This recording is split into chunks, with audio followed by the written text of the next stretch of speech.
नमस्कार दोस्तों, कैसे हैं आप लोग। उम्मीद करता हूं आप लोग बहुत अच्छे होंगे और आपकी तैयारी बहुत अच्छे से चल रही होगी। जैसे कि आपको पता है कि 7 सितंबर का जो आपका एग्ज़ाम है वो मॉर्निंग शिफ्ट का कंप्लीट हो चुका है और उसी पर हम ये वीडियो लेकर आए हैं कि पेपर का एनालिसिस हो जाए। यानी कि आज तीसरा पेपर था, यानी कि 6 तारीख के 2 पेपर होने के बाद 7 तारीख का आज पहला पेपर था और उसी बीच जो है आपके सामने पेपर आ चुका है। तो एक एक क्वेश्चन देखेंगे। जिन बच्चों का शाम की मीटिंग में है उन बच्चों को इस क्वेश्चन पेपर से बहुत ज़्यादा फ़ायदा मिलने वाला है।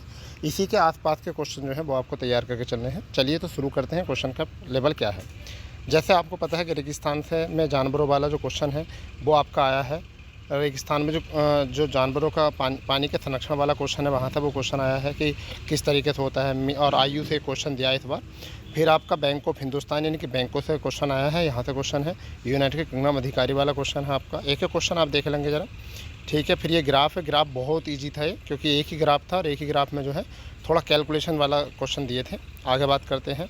बेल्जियम द्वारा प्रक्षेपित उपग्रहों की संख्या नॉर्वे द्वारा प्रक्षेपित उपग्रहों की संख्या का कितने प्रतिशत है। मतलब ये एकदम टफ क्वेश्चन था। वहाँ पर बात करते हैं कि 1 बाट बराबर किसके होता है। साइंस से अच्छे क्वेश्चन पूछे हैं। आयरलैंड और बेल्जियम नॉर्वे द्वारा प्रक्षेपित उपग्रहों की औसत संख्या पूछी है। यहाँ से लगभग क्वेश्चन जो है वो अगर देखा जाए तो अपडेटेड है। मैथ में क्वेश्चन का लेवल जो है बहुत ईजी है। 3x - 14 बराबर 4 हो तो x का मान क्या होगा। तो यहाँ से 14 4 18 और 3 से अगर 6 आ जाएगा प्लस का। फिर आगे बात करें, किस मंत्रालय ने 31 दिसंबर 2024 को केंद्रीय भूजल बोर्ड की जारी की है। तो पर्यावरण वन्य यह आपका हो जाएगा। यहाँ से है ऋग्वेदों में भजनों की संख्या यानी कि ऋचाओं की संख्या कितनी है। 1028 होती है यहाँ से।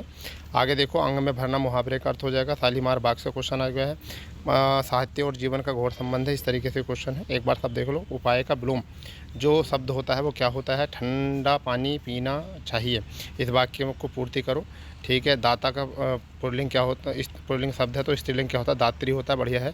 यमुना किसी से प्रेरित होती है, ये गद्यांश से देखना था। आज का जो गद्यांश था वो बहुत हल्का था, पेपर को देख कर लग रहा है। दाता पुल्लिंग शब्द है, स्त्रीलिंग 6 हो गया है। गद्यांश में जो है थोड़ा पढ़ना पड़ रहा था और बढ़िया था। प्रभावती एक वीर नारी की तरह राजकुमार के साथ विवाहित करती है, 6 आपको उसमें तो पूछना था। फिर एक गद्यांश और आपका है, ये भी गद्यांश थोड़ा बड़ा था परंतु था बहुत अच्छा। आगे देख लेंगे। यहाँ पर फिर एक डीआई का क्वेश्चन है। डीआई के क्वेश्चन में जो है यहाँ पर भी कैलकुलेशन ज़्यादा दी थी और बड़ा इजी था। वैसे ऐसा नहीं कह सकते कि 23 वाला था, बट ये कह सकते हैं कि 23 वाला जो था उससे थोड़ा सा जो है, यानी ये 22 से थोड़ा भारी, यानी कि 2022 से थोड़ा भारी, और 23 से 2023 से जो है वो बहुत हल्का था, ठीक है। मतलब 23 वाले से जो है हल्का है।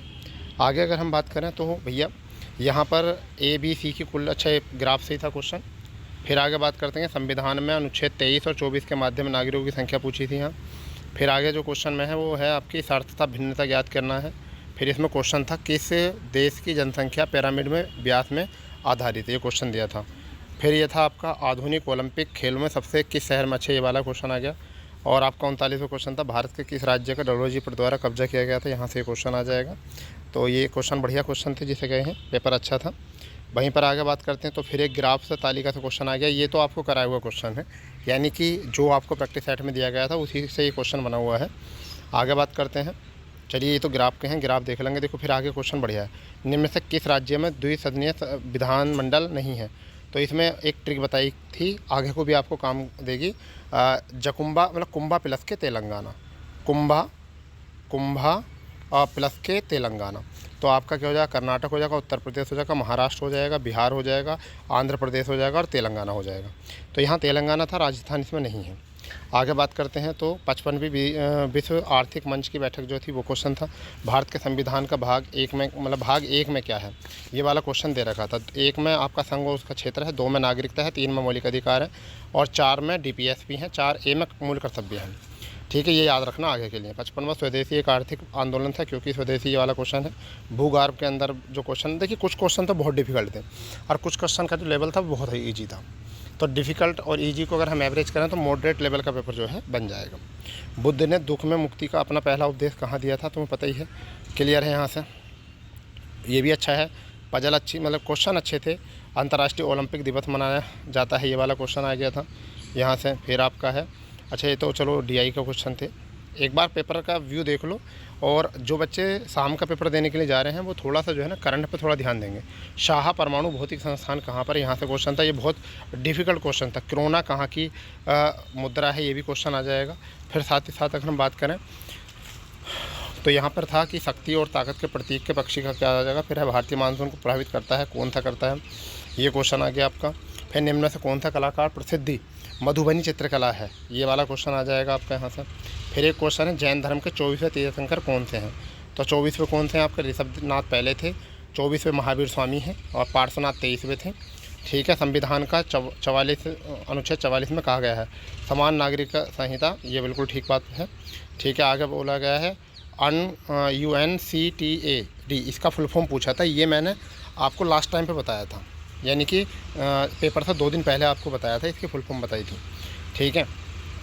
आगे है आपका फिर अंग्रेजी के क्वेश्चन है, उनको छोड़िए, इतना कोई खास नहीं है।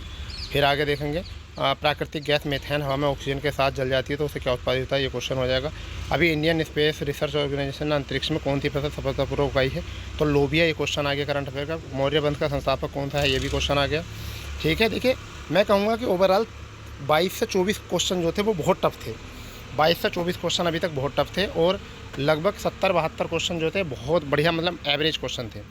मोनाजाइट रेत में कौन सी खनिज पाई जाती है, ये हो गया। राष्ट्रीय कृषि नीति ये आपका हो जाएगा। बढ़िया क्वेश्चनों में से क्वेश्चन था। धौलागिरी पर्वत जो है बर्मा, भारत, भूटान, नेपाल, यहाँ से हो जाएगा। भारत में थियोसॉफिकल सोसाइटी आपको हो जाएगा। ठीक है। भारत की स्वतंत्रता के पश्चात सामुदायिक विकास कार्यक्रम की शुरुआत कब की गई थी, ये वाला क्वेश्चन आ जाएगा। ठीक है। जनवरी 2025 में पैसिफिको द्वारा भारत और दक्षिण एशिया में ये क्वेश्चन आ जाएगा। अम्लीय वर्षा के बारे में आज बात आ जाएगी। ठीक है। 4 अंकों के 9 से विभाजित वाली संख्या का क्वेश्चन आ गया यहाँ। फिर अगला क्वेश्चन है शिमला सम्मेलन, देखो 2-3 बार क्वेश्चन आ गया। 20 मिनट 1 घंटे का कितने प्रतिशत होता है, तो 33 से 1/3, ये भी क्वेश्चन बन गया। देखो तो ये क्वेश्चन जो है आपको देखिए, दक्षिण एशिया में पहली नगरीय सभ्यता जो थी वो कौन सी थी। ठीक है, ये वाला क्वेश्चन आ गया है। और आपका बीजिंग अंतर्राष्ट्रीय बंदरगाह कहाँ स्थित है, ये क्वेश्चन। तो देखिए ये थे आपके पेपर। मुझे ऐसा लगता है कि पेपर का लेवल ठीक ठाक है, बढ़िया लेवल है। और एवरेज वही है कि जिसने अगर 60-62 क्वेश्चन किए होंगे इसमें भी, तो उनका जो लेवल है वो बहुत अच्छा रहेगा। यानी कि 60-62 वाले बच्चों का मैं कहूँगा कि बहुत अच्छा अटैम्प्ट रहेगा। कट ऑफ इतना ही रहने वाला है, ज़्यादा मतलब अच्छी वैकेंसी के लिए वैसे तो इसमें कोई कट ऑफ होता नहीं है। मगर मैं कहूँगा कि जो बच्चा 60 और 62 और 64 के बीच कर रहा है, यही कर रहा है, वो बहुत अच्छा अटैम्प्ट है। यानी कि मैं गुड अटेम्प्ट के तरफ लेके जाऊँगा। ठीक है। आगे जैसे भी हम थोड़ा फ्री होंगे शाम को, जब भी हम आपको इसके बारे में बताएंगे आंसर के बारे में। ठीक है। चलिए, उम्मीद है कि आप लोगों को जो है पता समझ में आ गया हो। चलो मिलते हैं अपने नए सेशन पर, जब तक के लिए जय हिंद, जय भारत, वंदे मातरम।